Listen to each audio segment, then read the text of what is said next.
श्री गुरु जी के सुमिरन मात्र से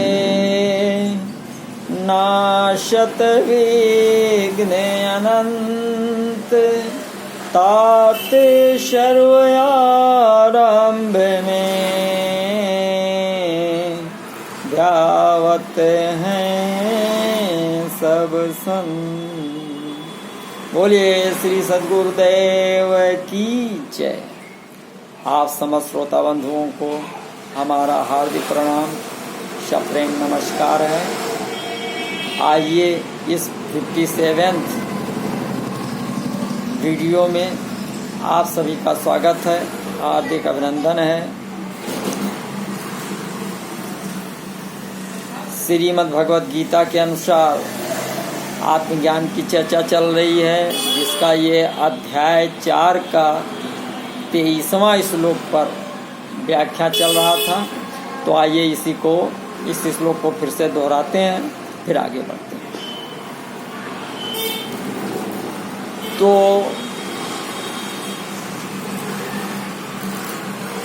बताया गया गत संगस्य मुक्तस्य ज्ञान अवस्थित चेतसः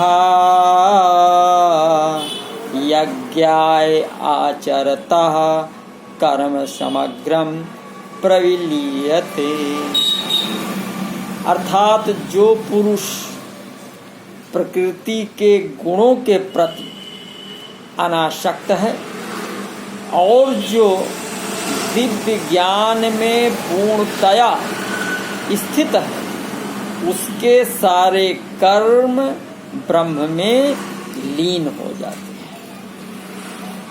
तो कर्म योग में ममता यानी मेरापन का त्याग और ज्ञान योग में अहंता यानी मैंपन का त्याग मुख्य है। ममता का त्याग होने से अहंता और अहंता का त्याग होने से ममता का त्याग स्वतः हो जाता है। इसलिए कर्मयोग में पहले ममता मिटती है और फिर अहंता स्वतः मिट जाती है। अहंता के साथ भी ममता रहती है, जैसे मेरा अहंकार। इसलिए कर्मयोग में ममता का सर्वथा त्याग होने पर अहंता के साथ भी ममता नहीं रहती। फिर अहंता यानी कथन मात्र के लिए केवल संसार की सेवा के लिए रह जाती है। और ज्ञान योग में पहले अहंता मिटती है, फिर ममता स्वतः मिट जाती है। अहंता और ममता के मिटने पर कर्तापन और भोक्तापन भी मिट जाती है। तो कर्मयोगी अपने लिए कोई कर्म करता ही नहीं और कुछ चाहता ही नहीं, अतः वो कर्मों के फल का भोक्ता नहीं बनता। जैसे एक व्यक्ति को यहाँ कई दंड भोगने हैं, परंतु वो मर जाए तो यहाँ उसके सभी दंड समाप्त हो जाते हैं, क्योंकि जब भोगने वाला व्यक्ति ही नहीं रहा तब दंड भोगेगा ही कौन। तो ऐसे ही जब कर्मयोगी का भोक्तापन मिट जाता है तब उसके सभी कर्म समाप्त हो जाते हैं, क्योंकि जब भोगता ही नहीं रहा तब कर्मों का फल भोगेगा ही कौन। अब इसी अध्याय के 9वें श्लोक में श्री कृष्ण जी ने कहा कि मेरे जन्म और कर्म दिव्य हैं। तो इस प्रकार जो मनुष्य तत्व से जान लेता है वो मेरे को प्राप्त होता है। जन्म तो केवल भगवान के ही दिव्य होते हैं, पर कर्म मनुष्य मात्र के भी यदि वे करना चाहें तो दिव्य हो सकते हैं। अतः इसी अध्याय के 14वें श्लोक में श्री कृष्ण जी ने अपने कर्मों की दिव्यता का कारण बताते हैं कि कर्मों के फल में मेरी स्पृहा नहीं है, इसलिए मुझे कर्म लिप्त नहीं करते, अर्थात मेरे कर्म अकर्म हो जाते हैं। तो इस प्रकार कर्मों का तत्व जानकर जो कर्म करता है उसके भी कर्म अकर्म हो जाते हैं। फिर 15वें श्लोक में श्री कृष्ण जी ने कहा कि मुमुक्षुओं ने भी इसी प्रकार जानकर कर्म किए हैं तो इसके बाद फिर 16वें श्लोक में श्री कृष्ण जी ने कर्मों का तत्व कहने की प्रतिज्ञा करते हैं और 17वें श्लोक में कहते हैं कि कर्म, विकर्म और अकर्म तीनों का तत्व जानना चाहिए। फिर 18वें श्लोक में श्री कृष्ण जी ने मुख्य रूप से कर्मों का तत्व यानी अकर्म अथवा निर्लिप्तता बताया। तो कामना से कर्म होते हैं और कामना के बढ़ने पर विकर्म होता है और कामना का अत्यंत अभाव होने से अकर्म होता है। तो मूल में इस 16वें से 32वें श्लोक तक के आगे प्रकरण का तात्पर्य अकर्म का वर्णन करना ही है। तो इसीलिए श्री कृष्ण जी ने कर्म और विकर्म दोनों के मूल कारण कामना के त्याग का तथा अकर्म का वर्णन 19वें से 23वें श्लोक तक प्रत्येक श्लोक में किया है। उदाहरणार्थ कामना के त्याग की बात इन पदों में आई है। काम संकल्प वर्जिता, त्यक्त्वा कर्म फलासंगम, निराशीय, यत्रिच्छालाभ संतुष्टा और गत संगस्य।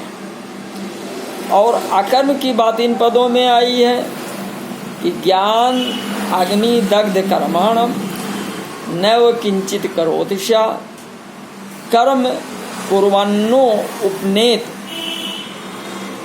किल विषम कृत्वाम नादिबद्धते और कर्म समग्रम प्रविलीयते। तो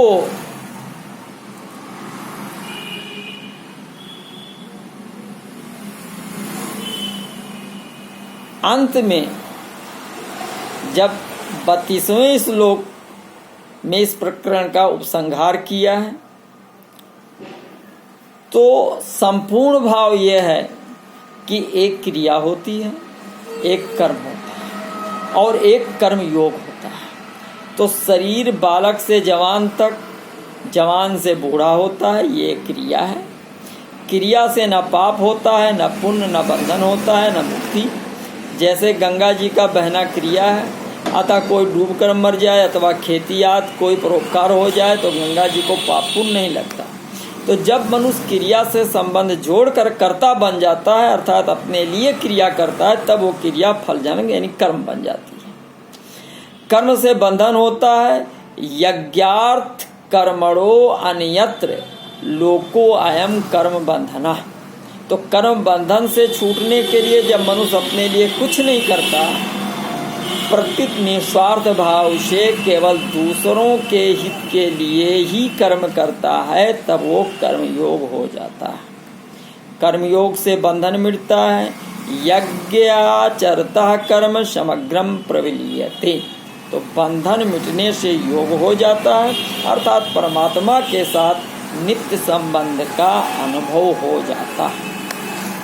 तो ये जो 23वां श्लोक है इस कर्मयोग का मुख्य श्लोक है। जैसे श्री कृष्ण जी ने ज्ञान अग्नि सर्वकर्माणि भस्मात् कुरुते पदों से ज्ञानाग्नि के द्वारा ज्ञान योगी के संपूर्ण पाप भस्म होने की बात कही और अहम त्वा सर्व पापेभ्यो मोक्षयिष्यामि पदों से भक्त के संपूर्ण पाप नष्ट होने की बात कही।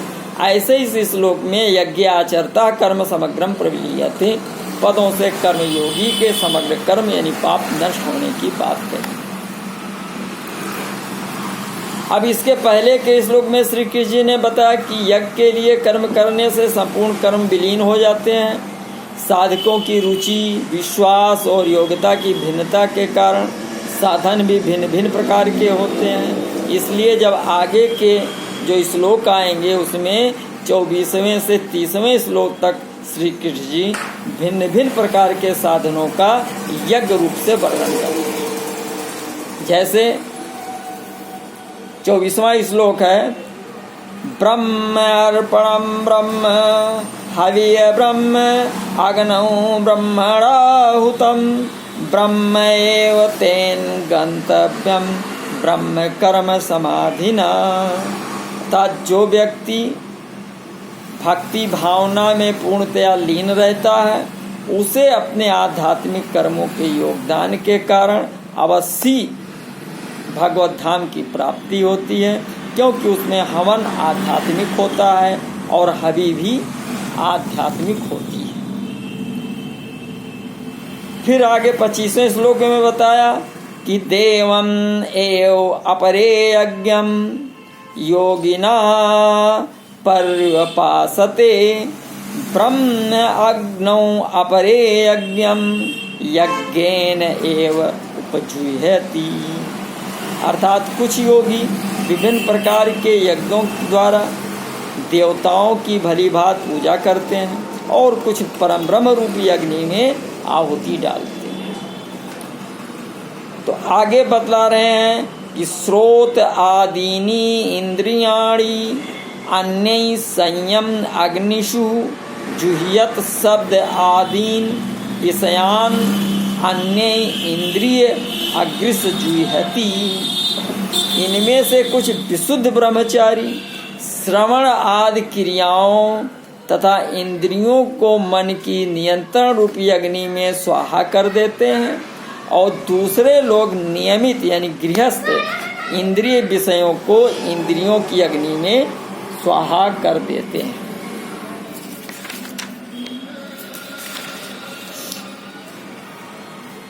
तो यहाँ संयम रूप अग्नियों में इंद्रियों की आहुति देने को यज्ञ कहा गया है।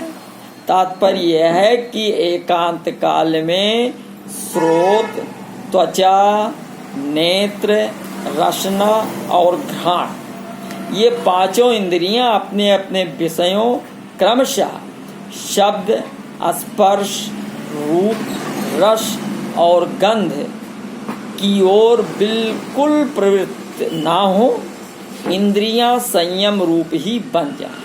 तो पूरा संयम तभी समझना चाहिए जब इंद्रियां, मन, बुद्धि तथा अहम इन सब में से राग आसक्ति का सर्वथा अभाव हो जाए। शब्द आदीन विषयान अन्य इंद्रियाग्निषु जुह्यत, यानी शब्द, स्पर्श, रूप, रस और गंध ये पांच विषय और विषयों का इंद्रिय रूप अग्नि में हवन करने से वो यज्ञ हो जाता है। तो तात्पर्य यह है कि व्यवहार काल में विषयों का इंद्रियों से संयोग होते रहने पर भी इंद्रियों में कोई विकार उत्पन्न ना हो, इंद्रियां राग द्वेष से रहित हो जाएं। इंद्रियों में राग द्वेष उत्पन्न करने की शक्ति विषयों से रहे ही नहीं। तो इस श्लोक में कहे गए दोनों प्रकार के यज्ञों में राग आसक्ति का सर्वथा अभाव होने पर सिद्धि यानी परमात्म प्राप्ति होती है। राग आसक्ति को मिटाने के लिए दो प्रकार की प्रक्रिया का यज्ञ रूप में वर्णन किया गया है। पहली प्रक्रिया में साधक एकांत में इंद्रियों का संयम करता है, विवेक, विचार, जप, ध्यान आदि से इंद्रियों का संयम होने लगता है और पूरा संयम होने पर जब राग का अनुभव हो जाता है तब एकांत काल और व्यवहार काल दोनों में उसकी समान स्थिति रहती है। दूसरी प्रक्रिया में साधक व्यवहार काल में राग द्वेष रहित इंद्रियों से व्यवहार करते हुए मन, बुद्धि और अहम से भी राग द्वेष का अभाव कर देता है। तो राग का अभाव होने पर व्यवहार काल और एकांत काल दोनों में उसकी समान स्थिति रहती है। तो 27वें श्लोक में श्री कृष्ण जी कहते हैं कि सर्वाणि इंद्रिय कर्माणि प्राण कर्माणि चा अपरे आत्म संयम योग अग्नौ जुह्यति ज्ञान दीपिते। अर्थात दूसरे जो मन तथा इंद्रियों को बस में करके आत्म साक्षात्कार करना चाहते हैं, संपूर्ण इंद्रियों तथा प्राणवायु के कार्यों को संयमित मन रूपी अग्नि में आहुति कर देते हैं। तो इस श्लोक में समाधि को यज्ञ का रूप दिया गया है कुछ योगी लोग 10 इंद्रियों की क्रियाओं का समाधि में हवन किया करते हैं। तात्पर्य ये है कि समाधि अवस्था में मन बुद्धि सहित संपूर्ण इंद्रियों, ज्ञानेंद्रियों और कर्मेंद्रियों की क्रियाएं रुक जाती हैं। इंद्रियां सर्वथा निश्चल और शांत हो जाती हैं। तो समाधि रूप में यज्ञ के प्राणों की क्रियाओं का भी हवन हो जाता है, अर्थात समाधि काल में प्राणों की क्रियाएं भी रुक जाती हैं। समाधि में प्राणों की गति रोकने के 2 प्रकार हैं। एक तो हठ योग की समाधि होती है, जिसमें प्राणों को रोकने के लिए कुंभक किया जाता है। कुंभक का अभ्यास बढ़ते बढ़ते प्राण रुक जाते हैं, जो घंटों तक 2 दिन तक रुके रह सकते हैं। तो इस प्राणायाम से आयु बढ़ती है। जैसे वर्षा होने पर जल बहने लगता है, तो जल के साथ साथ बालू भी आ जाती है, तो उस बालू में मेढक दब जाता है। वर्षा बीतने पर जब बालू सूख जाती है, तब मेढक उस बालू में ही चुपचाप सूखे हुए की तरह पड़ा रहता है, उसके प्राण रुक जाते हैं। पुनः जब वर्षा आती है, तब वर्षा का जल ऊपर गिरने से मेढक में पुनः प्राणों का संचार होता जाता है और वो टर्राने लग जाता है। तो दूसरे प्रकार में मन को एकाग्र किया जाता है। यह पहले प्रकार का हो गया कुंभक क्रिया के द्वारा। फिर दूसरे में मन को एकाग्र किया जाता है। मन सर्वथा एकाग्र होने पर प्राणों की गति अपने आप रुक जाती है।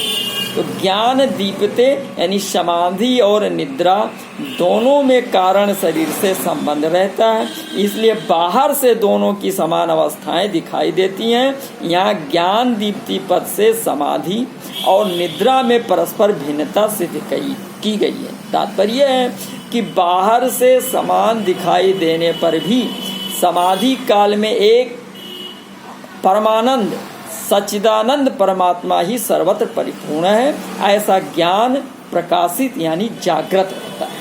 और निद्रा काल में वृत्तियां अविद्या में लीन हो जाती हैं। समाधि काल में प्राणों की गति रुक जाती है और निद्रा काल में प्राणों की गति चलती रहती है, इसलिए निद्रा आने से समाधि नहीं लगती। इस विषय पर मैंने 4 वीडियो बनाया है। उसका नाम है आत्मज्ञान, और इस आत्मज्ञान में चारों वीडियो में कैसे हम मन को कंट्रोल करेंगे, कैसे हमारे जो है प्राणवायु ऊपर उठ जाएगी, इसका बहुत ही विस्तृत रूप से वर्णन किया गया है। अतः आप लोग मेरे आत्मज्ञान के चारों वीडियो को जरूर देखें। उसमें पूरा डिटेल से दिया गया कि कैसे हम बैठेंगे, कैसे हम ध्यान करेंगे, कैसे अपनी प्रक्रिया से वायु को उठाएंगे, कैसे सुषुम्ना खुलेगी, कैसे हम एकाग्र होंगे, कैसे एक बिंदु पर हम बन जाएंगे, तो कैसे हमको जो है संपूर्ण परमानंद की प्राप्ति होगी, इसका पूरा डिटेल दिया। तो आप जरूर उसको देखें। आप उसको देखने के लिए क्या करेंगे, आत्म ज्ञान का जो सब्जेक्ट है उस पे आप जो है YouTube पे जाएंगे और YouTube में परम सत्य ज्ञान और ब्रैकेट में वेद प्रकाश गुप्ता आप जो है सर्च करेंगे तो हमारे पूरे वीडियो आपको मिल जाएंगे। उसमें आप सेलेक्ट कर लीजिए आत्मज्ञान का और आप फिर से देखिए और समझिए कि क्या चीज़ बताई गई। बहुत ऊंची बात बताई गई है। तो आत्म संयम योगाग्नौ जुह्यति यानी चित्त वृत्ति निरोध रूप अर्थात समाधि रूप यज्ञ करने वाले योगी लोग इंद्रियों तथा प्राणों की क्रियाओं का समाधि योग रूप अग्नि में हवन किया करते हैं, अर्थात मन बुद्धि सहित संपूर्ण इंद्रियों और प्राणों की क्रियाओं को रोककर समाधि में स्थित हो जाते हैं। तो समाधि काल में संपूर्ण इंद्रियां और प्राण अपनी चंचलता खो देते हैं। एक परमानंद सच्चिदानंद घन परम पुरुष परमात्मा का ज्ञान ही जागृत होता है। आइए देखते हैं 28वें श्लोक में श्री कृष्ण जी क्या बता रहे हैं।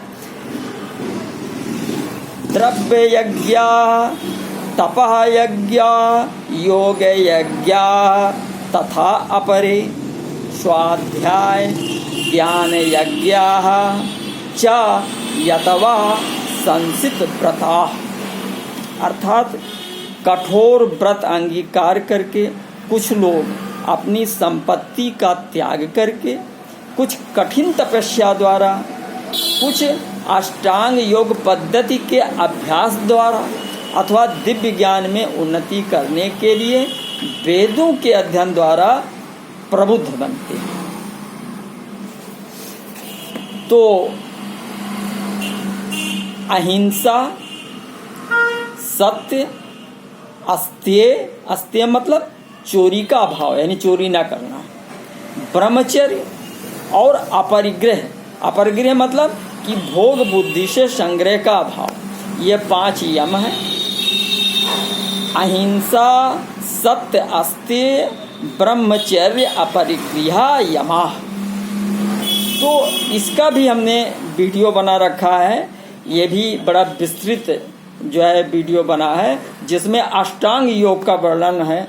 तो आप जैसे भी बताया है तो आप अष्टांग योग में देखेंगे तो अष्टांग योग पर हमने 3-4 वीडियो बनाई है, आप उसको देखेगा, बहुत विस्तृत वर्णन, उसमें बहुत अच्छी चीज़ें मिल जाएंगी आपको।